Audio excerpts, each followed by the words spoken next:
નમસ્કાર વિદ્યાર્થી મિત્રો, વિજ્ઞાન વિષય પ્રકરણ 10 પ્રકાશ પરાવર્તન અને વક્રીભવનના તાસ નંબર 18માં આપનું સ્વાગત છે. વિદ્યાર્થી મિત્રો, 17મો તાસ બહુ મહત્વનો છે, કેમ કે આગળ જે કંઈ ગાણિતિક આવવાનું છે એ 17મા તાસ ઉપર આવવાનું છે વક્રીભવનને લઈને. અને તમને અગાઉ પણ મેં કહ્યું હતું કે આ પાઠ જે છે એ 12મામાં આમ મોટા ભાગની માહિતી છે આ પાઠની એમના 12મામાં આવે એટલે ખૂબ અગત્યનો છે. તો ફરીવાર એક બાબત જરાક જોઈ લઈએ કે 17મા તાસમાં આપણે શરૂઆતમાં શું જોયું હતું, તો કે ભાઈ વક્રીભવનના ગાણિતિક પોઈન્ટની બાબત માટેની થોડી પ્રાથમિક સમજૂતી જોઈ હતી. તો અહીં ટૂંકમાં લખું છું કે ભાઈ શૂન્યાવકાશમાં પ્રકાશના વેગ માટે સંજ્ઞા સી છે અને શૂન્યાવકાશમાં પ્રકાશનો વેગ 3 × 10⁸ મીટર પ્રતિ સેકન્ડ છે, જે 3 × 10⁵ કિમી પ્રતિ સેકન્ડ થાય. પછી માધ્યમમાં પ્રકાશના વેગ માટેની સંજ્ઞા v, અહીં ઘણીવાર એમ આવે ઘણીવાર એમ ન પણ હોય. તો માધ્યમમાં પ્રકાશના વેગ માટે vm છે, જે માધ્યમ પ્રમાણે હોય. એટલે એમાં આ આંકડો છે એ અલગ અલગ માધ્યમમાં અલગ અલગ આવે. દાખલા તરીકે હવામાં પ્રકાશનો વેગ તો va બરાબર 3 × 10⁸ મીટર પ્રતિ સેકન્ડ લેવામાં આવે. વાસ્તવમાં થોડોક ઓછો છે, પણ એ ગણવામાં આવે. એનો વક્રીભવનાંક છે 1.0003.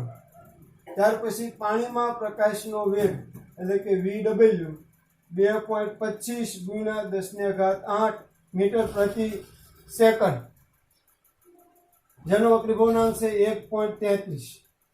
કાચમાં પ્રકાશના વેગ માટે vg, વેગની સંજ્ઞા v પણ g એટલે કે કાચ, જે છે 2 × 10⁸ મીટર પ્રતિ સેકન્ડ અને એનો વક્રીભવનાંક છે 1.5.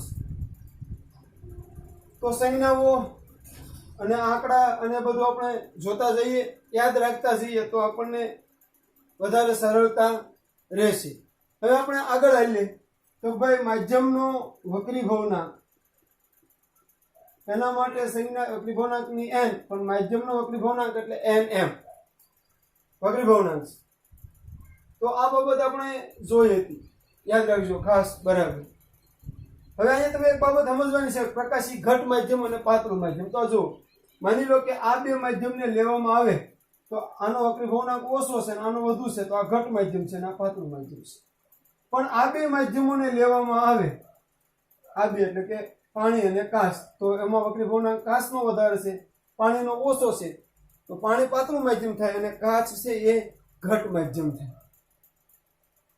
તો આ બાબત ખાસ, પાતળું માધ્યમ ને ઘટ માધ્યમ એ બે માધ્યમની સરખામણીમાં જેનો વક્રીભવનાંક ઓછો એ પાતળું માધ્યમ અને જેનો વક્રીભવનાંક વધારે એ ઘટ માધ્યમ.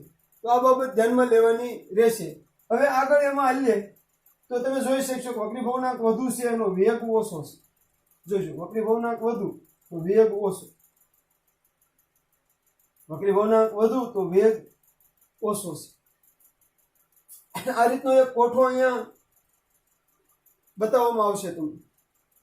તમે જોઈ શકશો કોઠો છે કે એમાં જુદા જુદા માધ્યમોમાં વેગ આપ્યો છે. હું હમણાં થોડાક લખું છું, બાકીના તમારે એમાં જોવાના રહેશે. હવે આપણે આગળ હું લખું છું બરફ. તો બરફનો વક્રીભવનાંક છે 1.31. બરફનો વક્રીભવનાંક 1.31. કેરોસીન, જેનો વક્રીભવનાંક છે 1.44. આ જોજો બધું. તો અમે તમને અમુક માધ્યમો લખ્યા. હીરો લખું છું, આપણે જે જોવાના છે એમાં સૌથી વધુ 2.42. સૌથી વધુ વક્રીભવનાંક હીરાનો છે, 2.42 જેટલો વક્રીભવનાંક ધરાવે. સૌથી વધુ વક્રીભવનાંક હીરાનો છે. તમે જોઈ શકશો કોઠામાં અલગ અલગ ઘણા બધા માધ્યમો આપ્યા છે, એનો વક્રીભવનાંક આપ્યો. હીરો સૌથી નીચે છે, એનો વક્રીભવનાંક તમે જોઈ શકશો. તો જેથી મિત્રો આનો અર્થ એમ થઈ ગયો સ્પષ્ટ. જો આમાંથી આવી રીતે ટ્વિસ્ટેડ કરીને પ્રશ્નો પૂછી શકે કે તમને કોઈ 3 માધ્યમ આપે, આમાંથી કોઈ પણ 3, આ સિવાય નહીં આપે, અને એનો વક્રીભવનાંક આપે, અને તમને એમ કે કયા માધ્યમમાં વેગ વધુ હોય છે. જોજો, માની લો કે તમને 3 માધ્યમ આપ્યા, એક હીરો, એક બરફ અને એક કાચ. હવે આ ત્રણ માધ્યમમાં તમને એમ કે કયા માધ્યમમાં પ્રકાશનો વેગ વધુ હશે, તો શું જોવાનું? વક્રીભવનાંક કોનો ઓછો છે? બરફનો. વક્રીભવનાંક બરફનો ઓછો, એનો મતલબ એવો કે એમાં વેગ વધારે. ને આગળના તાસમાં પણ વાત કરી હતી કે વક્રીભવનાંક ઓછો એમાં વેગ વધારે. અને એમ પૂછે કયા માધ્યમમાં પ્રકાશનો વેગ સૌથી ઓછો હશે, તો હીરાનો વક્રીભવનાંક વધુ છે. વક્રીભવનાંક વધુ હોય એમાં પ્રકાશનો વેગ ઓછો હોય, એટલે કે વક્રીભવનાંક વધુ હોય માધ્યમ ઘટ કહેવાય. અહીંયા આવા પ્રશ્નો બની શકે, આ રીતનો પ્રશ્ન બન્યો, એ રીતના પ્રશ્નો બની શકે કે ભાઈ માધ્યમને એની ઘટતાના ચડતા કે ઉતરતા ક્રમમાં. હવે આને જ કીધું, હાલો ભાઈ ઘટ માધ્યમના ચડતા ક્રમમાં લખો તો સૌથી ઓછું ઘટ બરફ, કારણ કે વક્રીભવનાંક બરફનો ઓછો, પછી કાચ અને પછી હીરો. તો આવી રીતના એ પ્રશ્નો પૂછે. હવે એમ કે પ્રકાશના માધ્યમમાંથી પ્રકાશના ઝડપના ચડતા કે ઉતરતા ક્રમમાં, તો ઊંધું થાય. સૌથી ઓછો વેગ આમાં, પ્રકાશની ઝડપ સૌથી ઓછી હીરોમાં, પછી કાચમાં, પછી બરફમાં. એટલે વેગ અને વક્રીભવનાંકને સંબંધ છે. કેવો સંબંધ છે? વ્યસ્ત સંબંધ છે. વેગ અને વક્રીભવનાંક કયા પ્રકારના સંબંધમાં છે? વ્યસ્ત સંબંધ.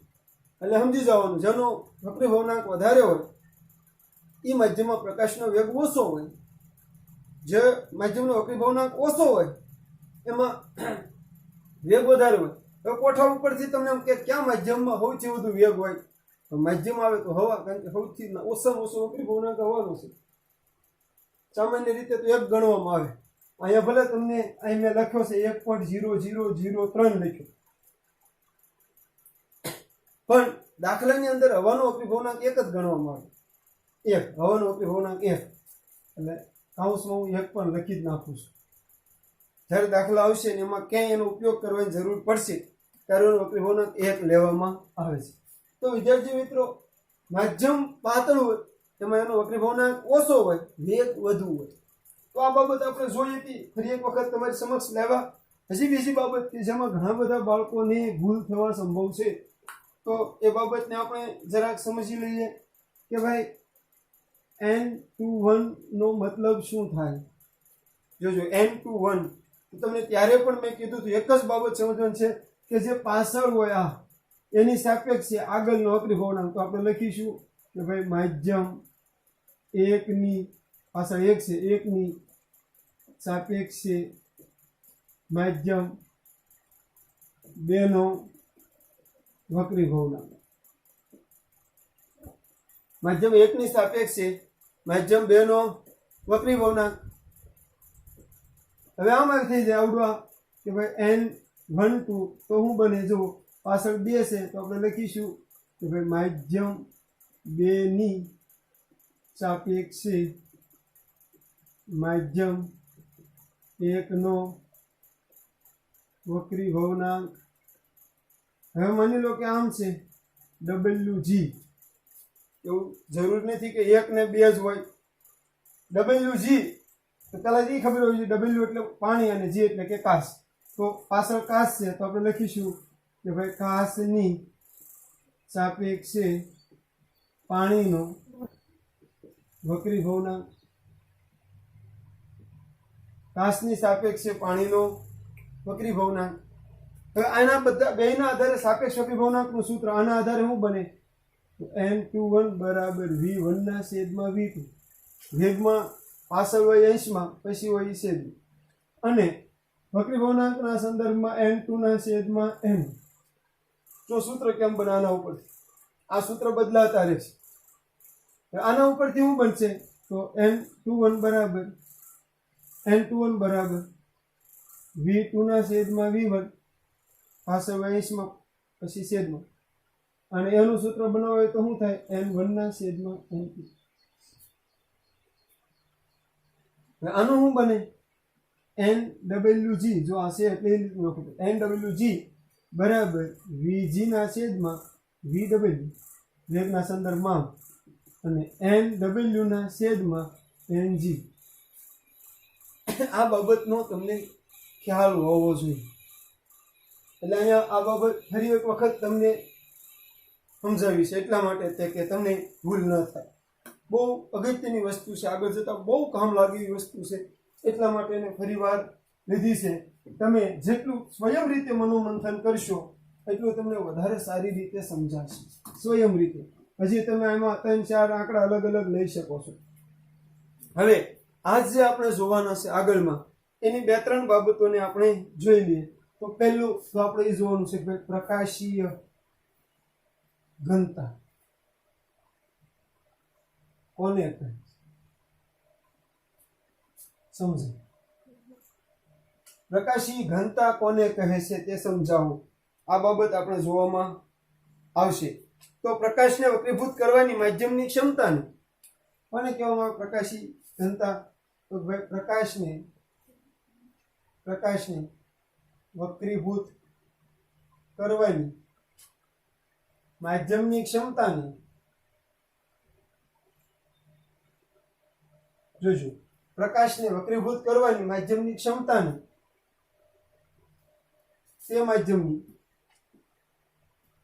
તે માધ્યમની પ્રકાશી ઘનતા કહેવામાં આવે છે.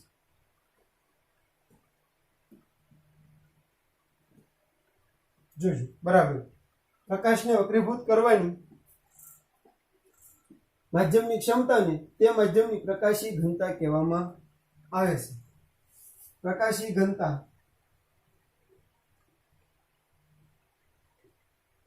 ઘનતા એક ચોક્કસ આંક વડે દર્શાવાય છે. ચોક્કસ આંક વડે દર્શાવે છે પ્રકાશી ઘનતા. અને એવું જરૂરી નથી, ધ્યાન રાખજો, કે દળ ઘનતા જેની વધુ હોય એની પ્રકાશી ઘનતા વધુ હોય. આ બાબતને ધ્યાન રાખજો. દળ ઘનતા વધુ હોય તેની પ્રકાશીય ઘનતા વધુ જ હોય તે જરૂરી નથી. તો પેલા દળ ઘનતાની તમને ખબર હોવી જોઈએ.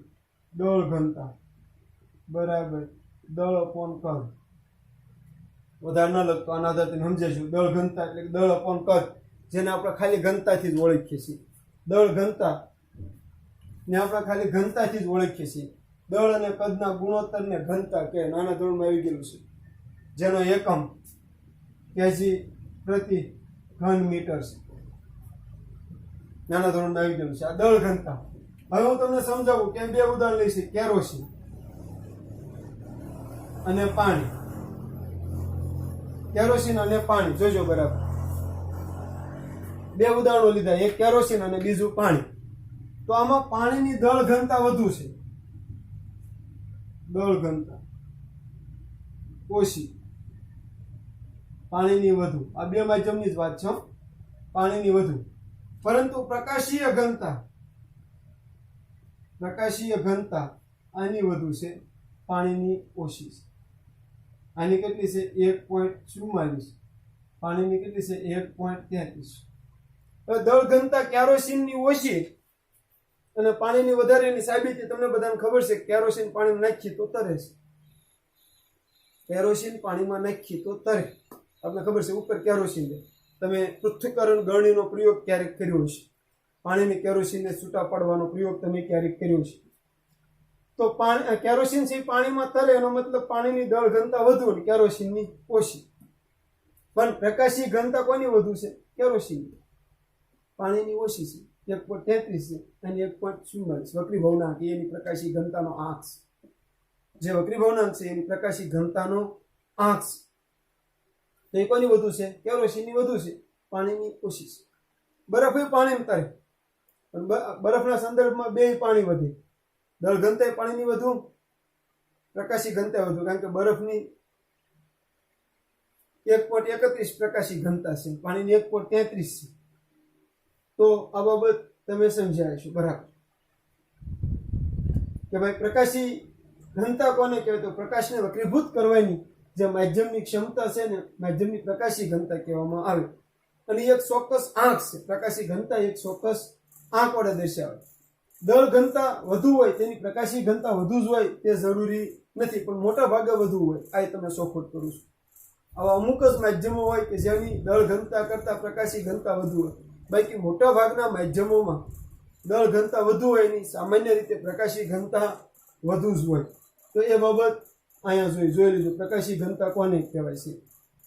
હવે આગળ સમજીએ કે ભાઈ પાણીનો વક્રીભવનાંક આ અલગ અલગ પ્રશ્નો છે. હું તમને પોઈન્ટના સંદર્ભમાં સમજાવું છું કે પાણીનો વક્રીભવનાંક 1.33 છે. આનો અર્થ શું થાય? જો પાણીનો વક્રીભવનાંક 1.33 છે, આનો અર્થ શું થાય? તો આપણે લખી શકીએ કે ભાઈ પાણીનો વક્રીભવનાંક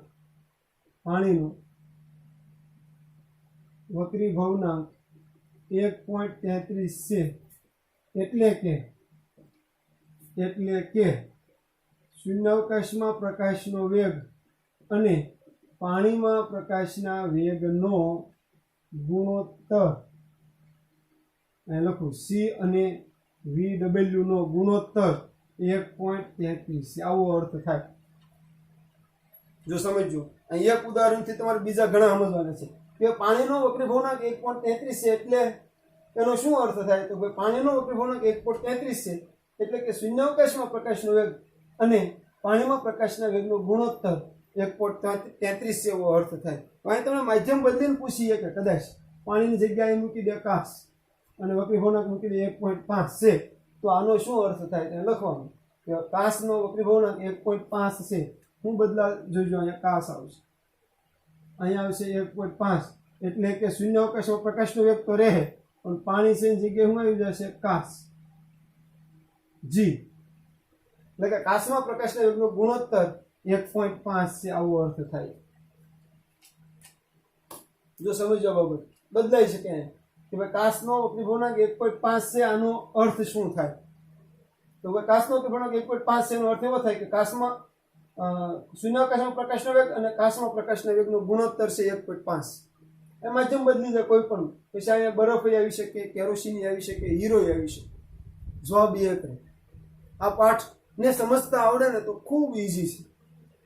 એક પાકો કરો ને તો 10-15 પ્રશ્નો પાકા થાય. પણ સમજવું બહુ જરૂરી છે. આ માધ્યમ બદલાય, કોઠામાં કેટલા માધ્યમ હતા બધા મૂકીને પ્રશ્ન આવી શકે. જવાબ તો આનો જ રહે, ખાલી આ માધ્યમ બદલાય તો અહીંયા જે ફેરફારો થાય એ થાય. માની લો તમને પૂછ્યું હીરાનો વક્રીભવનાંક આ છે, ખાલી જગ્યા છે, એનો શું અર્થ થાય? તો કહેવાનું કે ભાઈ શૂન્યાવકાશમાં પ્રકાશનો વેગ અને હવામાં પ્રકાશ વેગનો ગુણોત્તર આ છે. તો આ બાબત જોઈ પ્રકાશી ઘનતા કોને કહેવાય એ જોયું.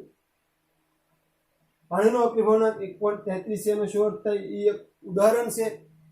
એના આધારે તમે કાચ, બરફ, કેરોસીન, હીરો એ બધાનું સમજી શકો. એક એવી પણ પ્રવૃત્તિ પૂછાઈ શકે કે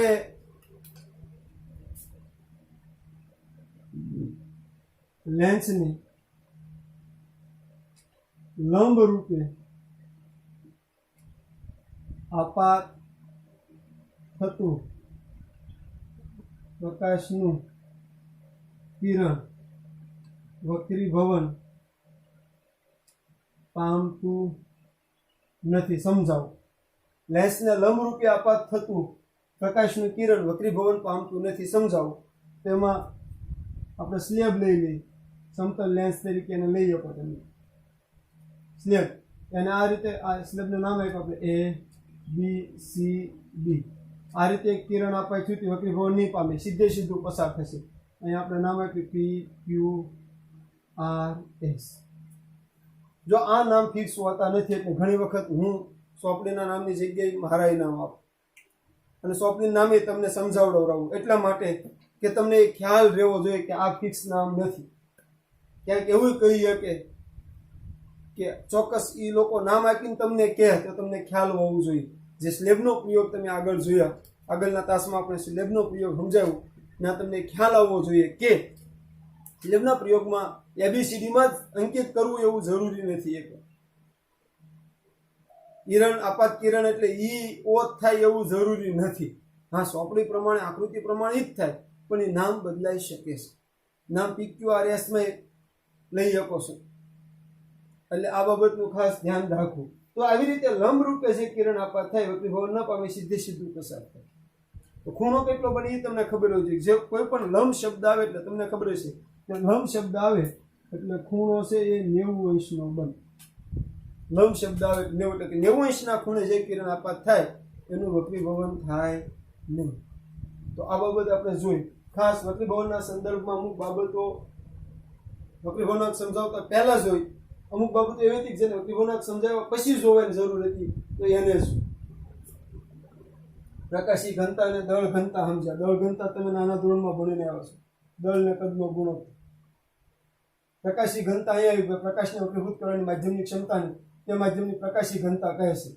પ્રકાશી ઘનતા એક ચોક્કસ આંક વડે દર્શાવે. દળ ઘનતા વધુ હોય તેની પ્રકાશી ઘનતા વધુ એવું જરૂરી નથી. તો આ બાબતને બરાબર તમે જોયું. હવે એક સરસ મજાનો આના આધારે આવતો ગાણિતિક પોઈન્ટ સ્નેલનો નિયમ. આમ તો આ પોઈન્ટ અત્યારે હું જે તમને ભણાવું છું સ્નેલનો નિયમ આવી જ ગયેલો છે. સ્નેલનો નિયમ આવશે, પછી નિરપેક્ષ વક્રીભવનાંક આવશે, સાપેક્ષ વક્રીભવનાંક આવશે. તો ભણી ગયા છીએ આપણે સ્નેલનો નિયમ ભણ્યા વક્રીભવનના નિયમોમાં.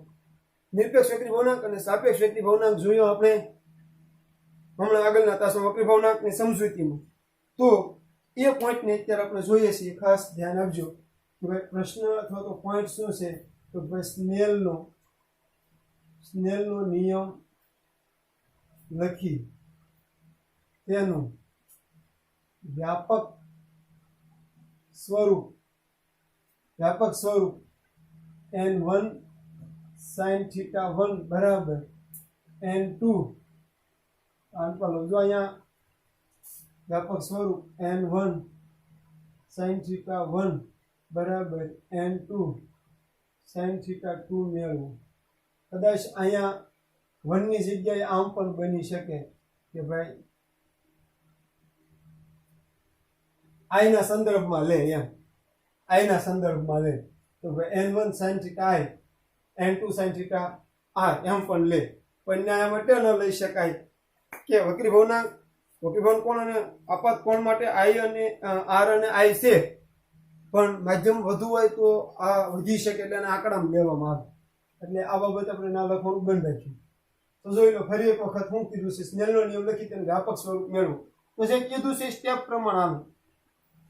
પેલા સ્નેલનો નિયમ કીધો છે તો આપણે સ્નેલનો નિયમ લખીએ. સ્નેલનો નિયમ આવી ગયેલું છે. આખો પોઈન્ટ એક રીતે આવી ગયેલો છે. સ્નેલનો નિયમ શું છે? પ્રકાશના આપેલ રંગ અને આપેલ માધ્યમોની જોડ માટે જોજો ભાઈ. પ્રકાશના આપેલ રંગ અને આપેલ માધ્યમોની જોડ માટે આપાત કોણના સાઇન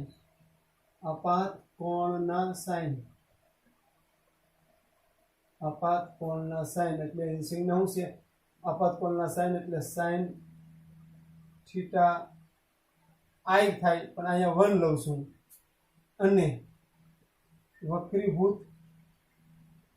વક્રીભૂત કોણના સાઇન એટલે હું લઉં છું sin θ2. આગળ જ્યારે ભણીને આપણે i અને r લીધા હતા, અહીંયા 1 ને 2 એટલા માટે લીધા કે જે વ્યાપક સ્વરૂપમાં આપણે 1 ને 2 લીધા એટલે 1 ને 2 લીધા. તો હું આપાત કોણના સાઇન અને વક્રીભૂત કોણના સાઇનનો ગુણોત્તર અસળ રહેશે. જોજો પ્રકાશના આપેલ રંગ અને આપેલ માધ્યમોની જોડ માટે આપાત કોણના સાઇન અને વક્રીભૂત કોણના સાઇનનો ગુણોત્તર અસર રહેશે. આ તમારા માટે નવો મુદ્દો નથી, વક્રીભવનના નિયમોમાં આવી જ ગયેલું છે. તેથી હું લખશું જોયો sin θ1 છેદમાં sin θ2. કારણ કે આપણે હમણાં વ્યાખ્યા ઉપરથી સૂત્ર આપે અમે જોયું કે જ્યારે ગુણોત્તર આવે ત્યારે પહેલી રાશિ અંશમાં અને બીજી રાશિ છેદમાં બરાબર અસર. અહીંયા અસરની જગ્યાએ n121 જેને આપણે સમીકરણ 1 આપીશું. જોજો બરાબર સમીકરણ 1. હવે આગળ આવીએ તો સ્નેલનો નિયમ લખ્યો. સ્નેલના નિયમ ઉપરથી સમીકરણ 1 મળ્યું. હવે નિરપેક્ષ વક્રીભવનાંક. નિરપેક્ષ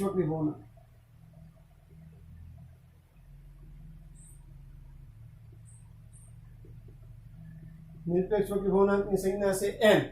માધ્યમનો આવે તો એમ તો આપણે લખીશું શૂન્યાવકાશમાં પ્રકાશનો વેગ અને માધ્યમમાં પ્રકાશના વેગના ગુણોત્તરને જોજો ભાઈ. શૂન્યાવકાશમાં પ્રકાશનો વેગ અને માધ્યમમાં પ્રકાશના વેગના ગુણોત્તરને તે માધ્યમનો નિરપેક્ષ વક્રીભવનાંક. અહીંયા વ્યાખ્યા અને સમીકરણો એમ જ હાલે. બહુ ઈઝી છે. જરા એવું નહીં લઈ લેતા કે આમાં સાઈન થીટામાં ખ્યાલ ન હતો. વ્યાખ્યા ઉપરથી સૂત્ર બનાવવાની સિસ્ટમ જો તમને આવડે તો સૂત્ર કે સમીકરણ યાદ રાખવાનું તો વ્યાખ્યા જ યાદ રાખવાની. વ્યાખ્યા અગાઉ આવી ગયેલી છે. તો અહીંયા તમને કીધેલું છે ગુણોત્તર આવે ત્યારે પહેલી રાશિ 80માં તો અપતકોણના સાઈન 80માં વક્રીભૂતકોણના સાઈન છેદમાં અસર રહે તો અસર n2 અહીંયા નિરપેક્ષ વક્રીભવનાંકની વ્યાખ્યા એના પરથી સૂત્ર તો આપણે લાવેલા છે. નિરપેક્ષ વક્રીભવનાંક નું સૂત્ર બનશે શું બનશે n બરાબર c/v. શૂન્યાવકાશમાં પ્રકાશનો વેગ અને માધ્યમમાં પ્રકાશના વેગના ગુણોત્તરની. તો શૂન્યાવકાશનો પ્રકાશનો વેગ 80માં માધ્યમમાં પ્રકાશનો વેગ છે n બરાબર c/v. આને સમીકરણ આપણે આપશું 2. જે સમીકરણો આપ્યા છે એને હું ચોરસમાં લઉં છું. હવે આગળ સાપેક્ષ વક્રીભવનાંક.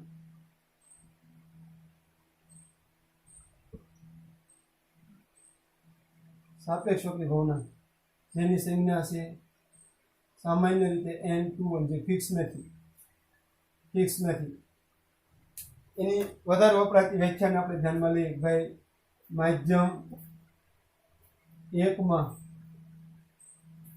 પ્રકાશના વેગ અને માધ્યમ 2માં પ્રકાશના વેગના ગુણોત્તરને માધ્યમ 1ની સાપેક્ષે માધ્યમ 2 નો વક્રીભવનાંક કહે છે. જો પહેલા હું લખ્યું સ્નેલનો નિયમ એના આધારે સમીકરણ 1 મળ્યું, પછી હું નિરપેક્ષ વક્રીભવનાંક એના આધારે સમીકરણ 2 મળ્યું. હવે હું સાપેક્ષ વક્રીભવનાંક. સાપેક્ષ વક્રીભવનાંકની વ્યાખ્યા આવી ગયેલી છે માધ્યમ 1માં પ્રકાશના વેગ. તો પહેલી રાશિ કઈ છે જો માધ્યમ 1માં પ્રકાશનો વેગ અને માધ્યમ 2માં પ્રકાશના વેગનો ગુણોત્તર. સૂત્ર બનાવતા આવજો. તો માધ્યમ 1માં પ્રકાશનો વેગ એટલે v1, માધ્યમ 2માં પ્રકાશનો વેગ એટલે v2 ગુણોત્તર ને માધ્યમ 1ની સાપેક્ષે 2 એટલે n21. જો n21 બરાબર v1/v2 અને આપું સમીકરણ 3. સ્નેલનો નિયમ લખી તેનું વ્યાપક સ્વરૂપ મેળવો તો સ્નેલનો નિયમ લખો એટલે પહેલું સમીકરણ મળે. નિરપેક્ષ વક્રીભવનાંક લખો એટલે બીજું મળે. સાપેક્ષ વક્રીભવનાંક લખો એટલે ત્રીજું સમીકરણ મળે. હવે એમાં આગળ હેલ્યો સમીકરણ 3 ને સમીકરણ 2 ના સંદર્ભમાં જોતા. જો તો સમીકરણ 3 એટલે આ સમીકરણ 2 ના સંદર્ભમાં જુઓ એમ જોતા મળતા સમીકરણો આ મુજબ હોય. જોજો સમીકરણ 3 છે એને 1 ના સંદર્ભમાં જો એટલે કે આનું આવું બનાવવું હોય તો શું બને? માધ્યમ 1 ના નિરપેક્ષ વક્રીભવનાંકનું સૂત્ર શું થાય? તો શું થાય જો n1 બરાબર c/v1 અને n2 બરાબર c/v. જોજો બરાબર આ કઈ નવીન સૂત્રો નથી હો.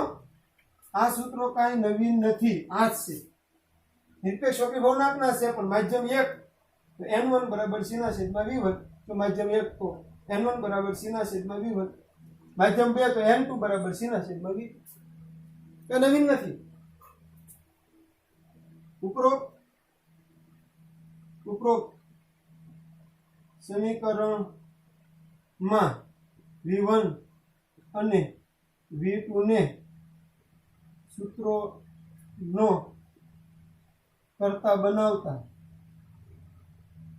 જોજો આ સમીકરણ છે બે, એમાં આ ના સૂત્રનો કરતા બનાવી તો એ અહીં વહી આવશે તો n1 ક્યાં જશે છેદમાં, v2 અહીંયા આવશે સૂત્રનો કરતા બનશે તો n2 ક્યાં જશે છેદમાં. બનાવતા આ મુજબ સમીકરણ મળે. ક્યાં મુજબ? v1 બરાબર c ના છેદમાં n1 અને v2 બરાબર c ના છેદમાં n. આને આપણું સમીકરણ 4. જોજો આને આપણું સમીકરણ 4. v1 ને સૂત્રનો કરતા બનાવ્યું, કાંઈ નવીન નથી. જોજો બરાબર આ સમજાઈ ગયું છે. આના આધારે નિરપેક્ષ વક્રીભવનકના આધારે આ સમજાઈ ગયું, સાપેક્ષ વક્રીભવનકના આધારે સમીકરણ 3 સમજાઈ ગયું. હવે અહીંયા v1 ને v2 આવ્યા, બે વેગ આવ્યા, બે માધ્યમોમાં વેગ. તો એમ સમજવાનું છે કે અહીંયા બે માધ્યમોનો વેગ બનાવો તો n1 બરાબર c ના છેદમાં v1, n1 બરાબર c ના છેદમાં v1 અને n2 બરાબર c ના છેદમાં v2, n2 બરાબર c ના છેદમાં v2. હવે અહીંયા ઈનું ઈ સૂત્ર છે પણ સૂત્રનો કરતા બદલી છે. ખાલી n1 અને n2 સૂત્રનો કરતા છે ને કે v1 અને v2 ને કરીએ તો આ રીતનું મળે. એના પર સમીકરણ 4 આવે. લખીએ આપણે કે ભાઈ સમીકરણ 4 અને અથવા તો સમીકરણ 4 ની કિંમત સમીકરણ 3 માં મૂકતા સમીકરણ 4 ની કિંમત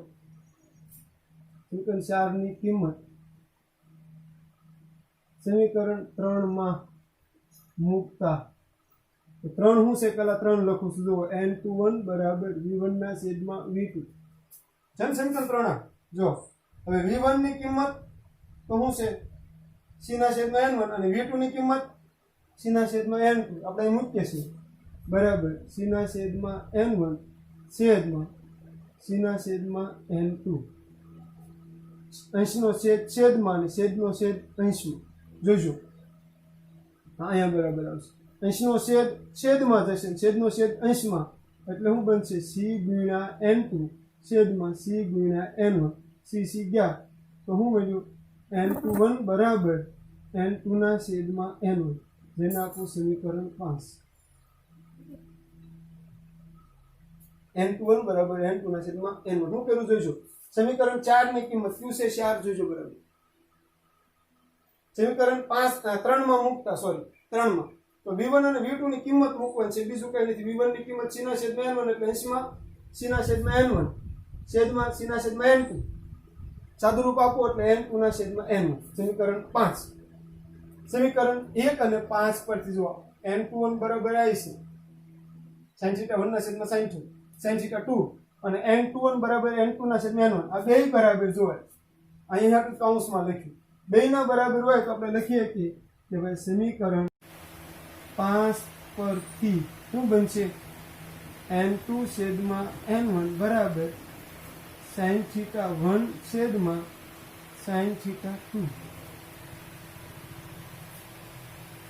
આ રીતનું બને. જોજો બરાબર n21 બરાબર આ અથવા તો એમ કહીએ કે સમીકરણ 5 માં n21 બરાબર sin θ 1 ના છેદમાં sin θ 2 મૂકતા એમ કહીએ. સમીકરણ 5 માં n21 બરાબર sin θ 1 ના છેદમાં sin θ 2 મૂકતા છે. અહીંયા જો n21 બરાબર sin θ 1 ના છેદમાં sin θ 2 મૂકતા અહીંયા એમ લખી શકો કે ભાઈ n21 બરાબર sin θ 1 છેદમાં sin θ 2 મૂકતા અમે લખીએ તો ક્રોસ ગુણાકાર આનો અન્યારે ગુણાકાર આનો અન્યારે ગુણાકાર. તેથી n1 sin θ 1 બરાબર n2 sin θ 2 સમીકરણ 6. જોજો કેમ બન્યું જોઈ લેજો. ચોકડી ગુણાકાર પ્રમાણે બન્યું અને સમીકરણ 6 એ સ્નેલના નિયમનું વ્યાપક સ્વરૂપ છે. n1 sin θ 1 બરાબર n2 sin θ 2 લખો. સમીકરણ 6 એ સ્નેલના નિયમનું વ્યાપક સ્વરૂપ છે અથવા ગાણિતિક સ્વરૂપ છે, બે કહી શકો છો. તો આ રીતે વ્યાપક સ્વરૂપ મળે. ઘણી વખત MCQ કે કોઈ તેના પ્રશ્ન કે ખાલી જગ્યામાં પૂછી શકે તો એ બાબત અહીંયા આવશે. દાખલા પણ આના આધારે આવે છે એટલે આ પણ ખ્યાલ હોવો જોઈએ. આમાં આવતા બધા સૂત્રોનો ઉપયોગ કરવો પડે એટલે આ વધારે અગત્યનું છે. સોંપણીમાં કદાચ નહીં આપ્યું હોય પણ એટલે તાર્યું કે દાખલામાં આ સૂત્ર આવી શકે છે તમને કોઈ પણ એક ખૂણો આપે અને સાપેક્ષ વક્રી ભવનાંક આપે ને એક બાકી રાખે તો આ બેની મદદથી આ શોધવો પડે અથવા તો આ બેની મદદથી આ શોધવો પડે. આ સૂત્રનો ઉપયોગ નહીં દાખલા આવી તો આપણે ગણ્યા. આ સૂત્રનો ઉપયોગ નહીં દાખલા આવી શકે છે. આ સૂત્રનો ઉપયોગ નહીં દાખલા આવી શકે છે. આ સૂત્રનો ઉપયોગ નહીં દાખલા આવી શકે છે. એટલે ખૂબ અગત્યનો પોઈન્ટ છે. દાખલા ગમે એ સૂત્ર ઉપરથી આવી શકે. આ આવડતું છે તો તમને ખ્યાલ હશે કે કયા સૂત્રનો ઉપયોગ કરીને દાખલા ગણી શકાય. અઘરું પણ નથી. તમને કેસ છે રકમ કે સ્નેલનો નિયમ લખી તેનું વ્યાપક સ્વરૂપ મેળવો તો પેલા સ્નેલનો નિયમ લખો એટલે સમીકરણ 1 મળે. નિરપેક્ષ વક્રી ભવનાંક લખો એટલે સમીકરણ 2 મળે. સાપેક્ષ વક્રી ભવનાંકની વ્યાખ્યા લખો એટલે સમીકરણ 3 મળે. 3 મળી ગયા 100 માંથી 50%. 3 મળી ગયા પછી જે આવ્યો આ બેની કિંમત માટે આપણે આના સંદર્ભમાં વિચારવાનું કે માની લો કે માધ્યમ 1 છે તો એનો વક્રી ભવનાંકનું સૂત્ર શું થાય તો ભાઈ n1 ના છેદમાં c ના n1 બરાબર c ના છેદમાં v1. માધ્યમ 2 ના વક્રી ભવનાંકનું સૂત્ર શું થાય તો n2 બરાબર c ના છેદમાં v2.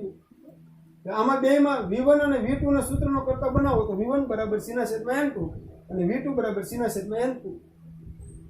ફરીવાર v1 બરાબર c ના છેદમાં n1 અને v2 બરાબર c ના છેદમાં n2. આ સમીકરણ 4. આ 4 ની કિંમત 3 માં મૂકવાની છે. v1 અને v2 માં મૂકવાની છે. v1 અને v2 માં મૂકો એટલે n2 ના છેદમાં n1 સમીકરણ 5 મળે. આ 5 અને પહેલું બે હરખાવો સમીકરણ 5 અને 1 ને હરખાવો વ્યાપક સ્વરૂપ મળી જાય. તો આ રીતે આ બાબત આવે છે. આ બરાબર જોઈ છે. જોઈ લો એકવાર ફરીવાર બરાબર એને જોઈ લો.